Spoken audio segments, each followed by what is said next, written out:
Again, not bad at all for something that is a...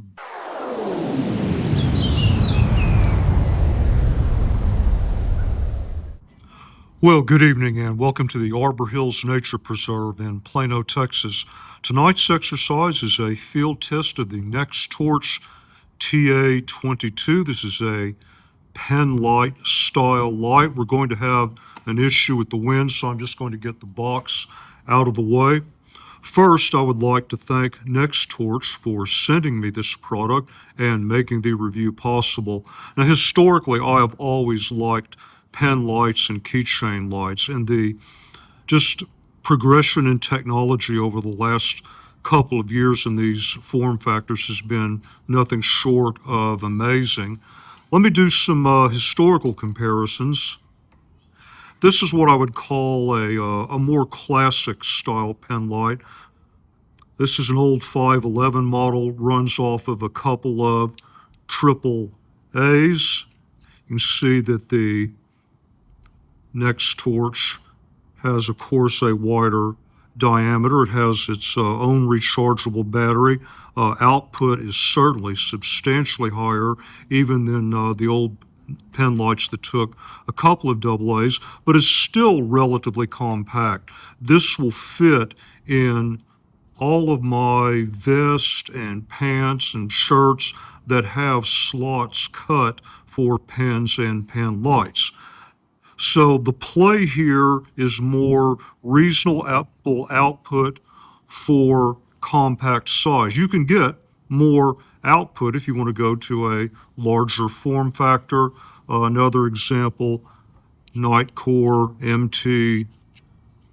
MT2A Pro, and then we can get even bigger than that and even more lumen output with this ACE being tacked to AA.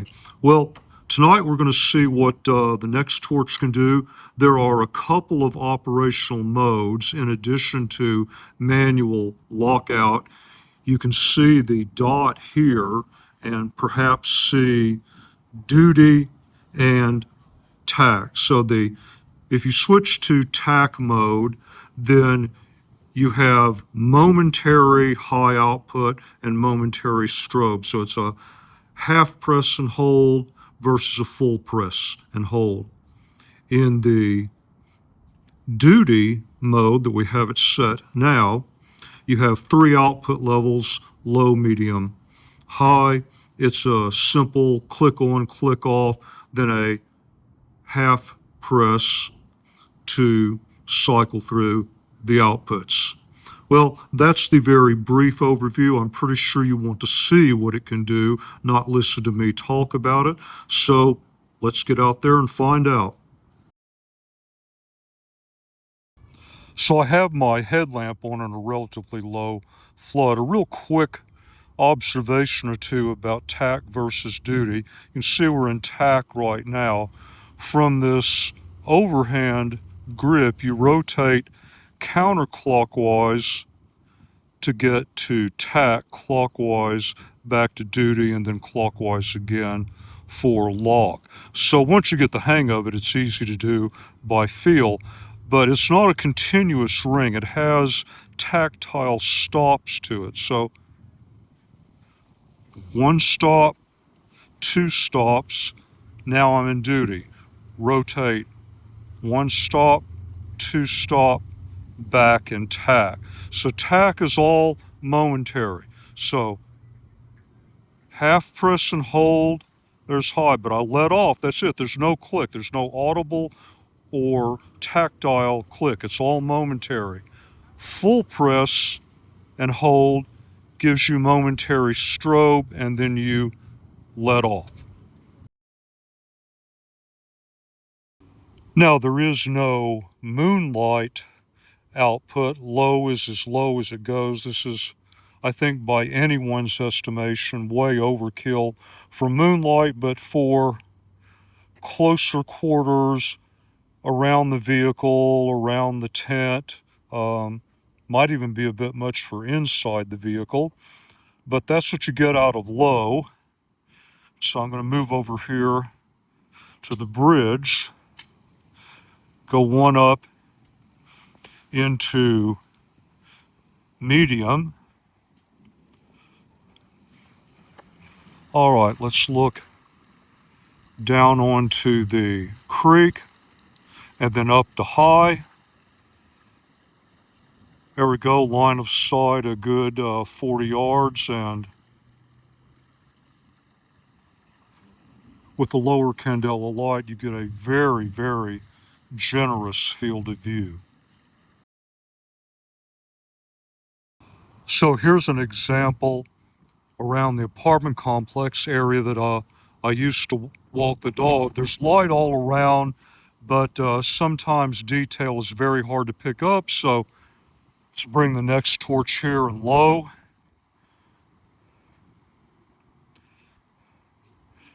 Actually a pretty decent complement to the light that's already out there. One up to medium, and that's more than enough for anything that I would need in this environment.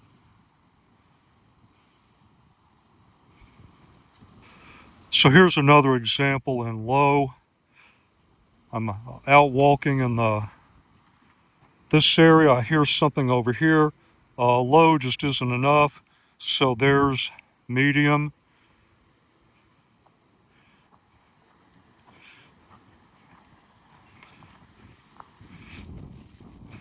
I could even come out here to the edge of the pond, get pretty decent detail looking out there.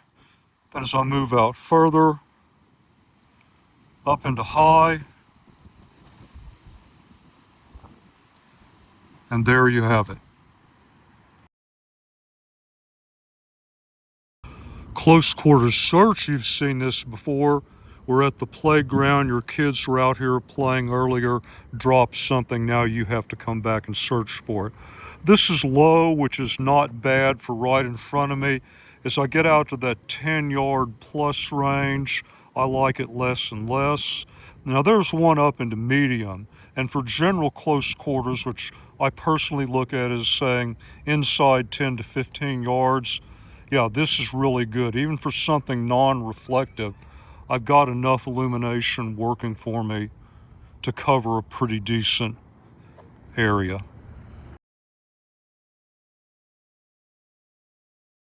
A lot of times when I hike, I just like to use the red output of my headlamp, and then I'll come over to an area like this. I'm just interested in seeing what might be out. I'm always finding interesting wildlife or in these cracks and in between rocks. So let me bring the NEXTORCH here in medium. A medium might be a little bit too much, but I want something that can temporarily overcome the red and get deep back inside those cracks. So it's something for a close quarters companion to a lower output headlamp, especially given the small form factor and portability. You might find this pretty useful.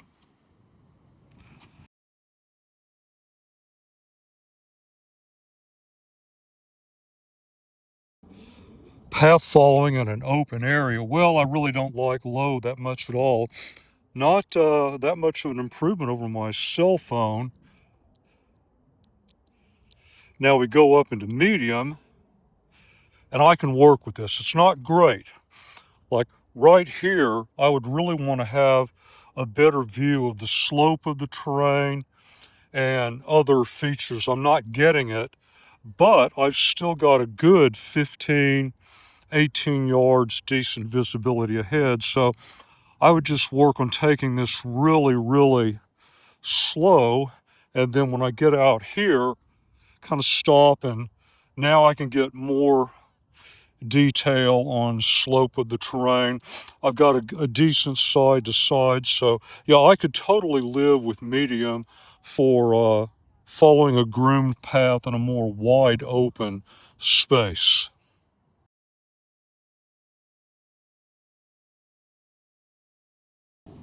So here's another path example, this time a bit more confined. I'm in low right now. It does much better. You can see I've got a lot of stuff around me here, so it's a bit darker environment. Definitely don't want to go down there and walk directly into the creek, but I can certainly see that even in low.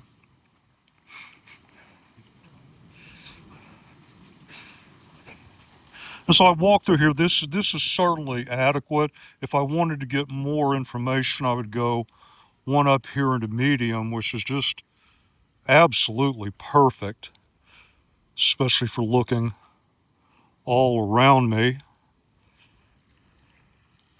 It's also good for seeing well ahead where I might get in trouble, tree roots sticking out and so forth.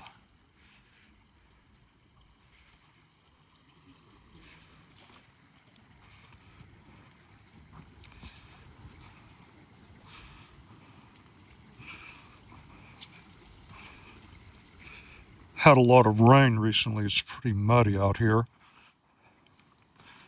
I've got to remember to get my shoes completely clean before I go back in the apartment. Otherwise, I will suffer the curse of Emotep.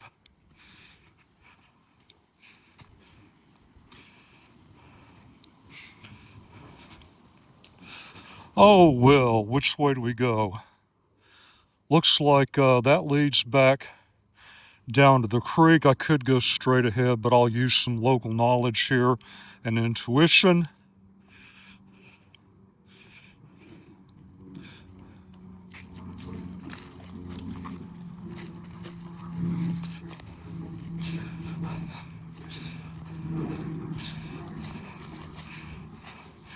And here we are back up on the path.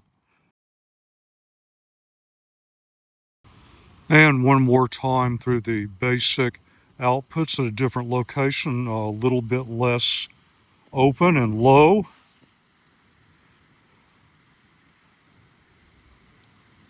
There's medium looking down again onto the creek area.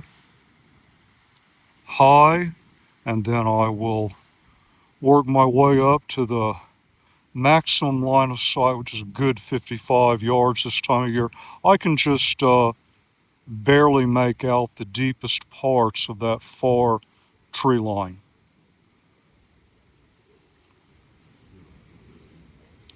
Then let me walk over here.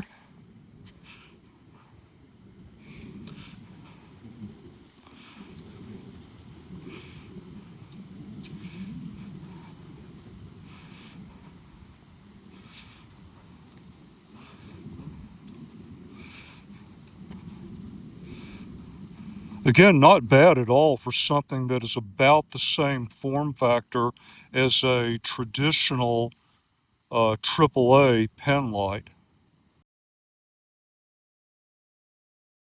So I'm back up in the parking lot now, quite a bit of light around me. You can see some of that. Looking at the truck here in low. Now, if I was just looking for something very close to the truck, yeah, this is just fine. Now, as I move back, let's see if I can do this without tripping. Okay, medium is a lot better if you're approaching your vehicle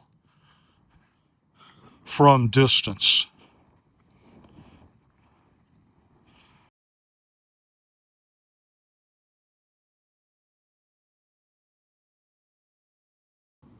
All right, let's finish this off as I head back to where I started. Doing something a little different. I normally start this segment out walking in from this direction. We are in medium right now.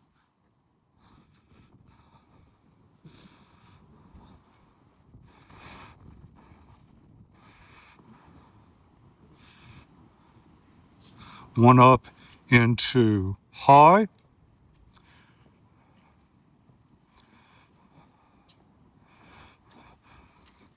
So I hope you saw everything you needed tonight. If you'd like to see some more tests, of course, let me know.